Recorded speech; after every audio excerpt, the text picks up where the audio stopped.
Good morning, church. My name is ZebB22, and I'm from Searcy, Arkansas. So let me ask you a question. Have any of you ever had any trouble with following instructions? Has anything bad or even undesirable ever happened as a result? Oh, I remember this one time where I was making a cake when I was 10 or 11 years old, and I did not use a recipe. Or rather, I used several recipes and picked and chose the ingredient amounts I thought best.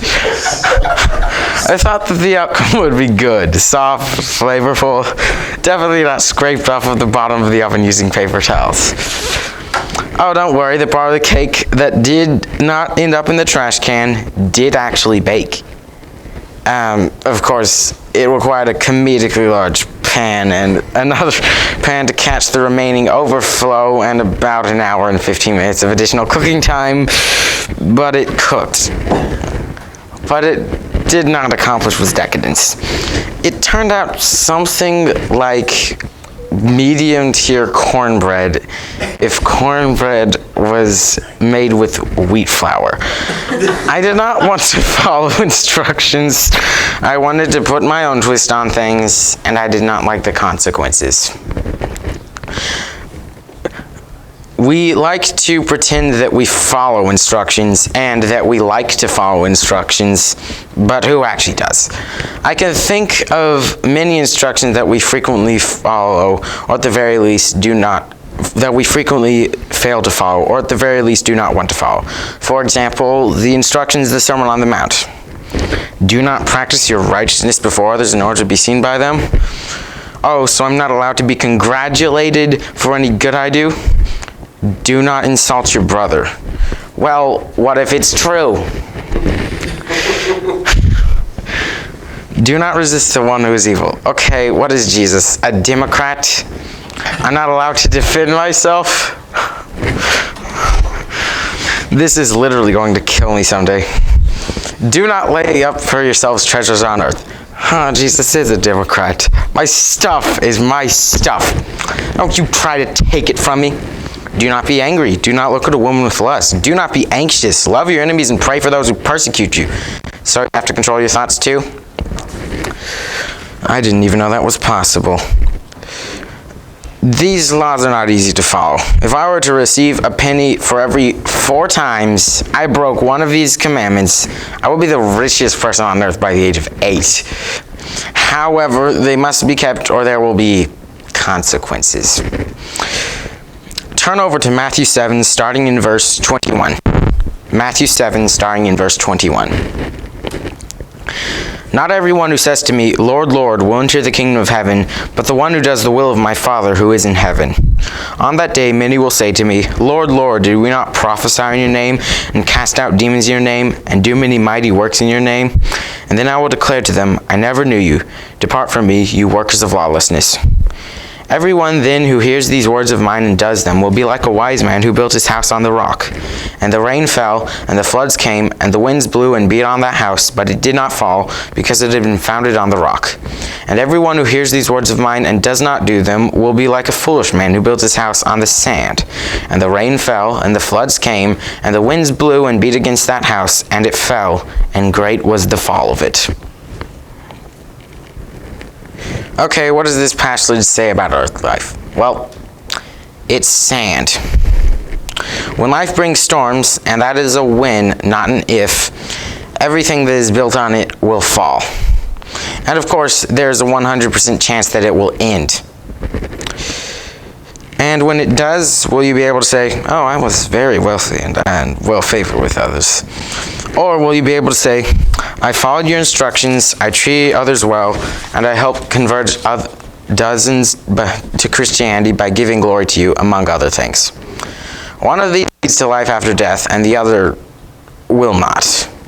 I know what you want to be able to say. I know what I want to be able to say. But how would you be able to truthfully say that? Well, build your house on the rock. Because of this, when the storms of life come, they will not be able to touch your possessions. This is because they are not of earth but of heaven, and what is of earth cannot touch that which is of heaven. Now, how would one go about this? Well, it might be easier if the sermon can be simplified into less words. How about love the Lord your God and love your neighbor as yourself? Seem familiar at all? Does it? If you follow this, the commandments of the Sermon on the Mount will be obvious. If you were to love the Lord your God, you would not glorify yourself for your righteous actions, for that steals glory from God. If you were to love the Lord your God, you would not be anxious, for anxiousness removes trust from God.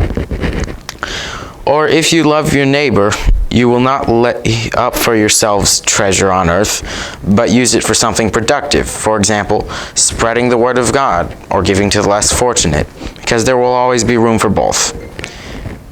If you were to love your neighbor, you would not be angry with him. How can you be angry if you have so many behavioral and spiritual problems of your own? Or why do you notice the speck in your brother's eye, but not the log that is in your own eye? And if you were to love your neighbor, would you increase your temptation to violence and sabotage by being angry?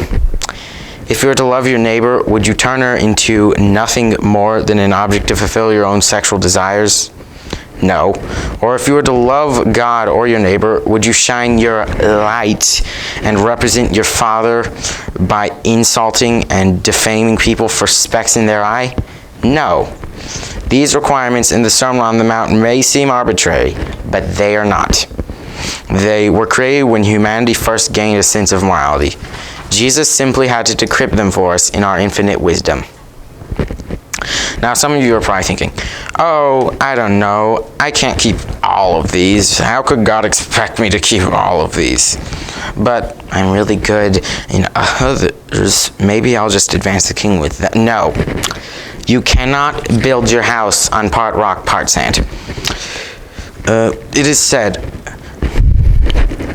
on that day many will say to me, Lord, Lord, did we not prophesy in your name, and cast out demons in your name, and do many mighty works in your name? And then I will declare to them, I never knew you. Depart from me, you workers of lawlessness. You may feel free to commit many mighty works in the name of God and for God and in a way that helps your others, but it will count for nothing if you relax any of the other commandments of the sermon. If part of a foundation is rock and the other is sand, how much more does it protect a house than if it were just sand? Maybe it does very little, but when the storms of life come, it collapses. And it and all of its contained treasures are lost. And after that person's earthly life ends, do they have anything else that is good in store for them? No, they do not. You therefore must follow the teachings of Jesus. None of us like to follow instructions if we do not like the instructions. But as we have learned, they have to be followed. So, as we close, I would like to ask you a question. Are you baking a cake according to a recipe? Or are you creating your own recipe in ignorance of the way things actually work? And if you're following instructions, are you following instructions only partially and building your house on both rock and sand? Are you following the principles set up when humans first gained a sense of morality? You must choose, for one of these options will provide fleeting pleasure, but fall short when life gives you storms. But the other, although difficult to fulfill, will still remain when life gives you storms, and even after it ends. Which one will it be?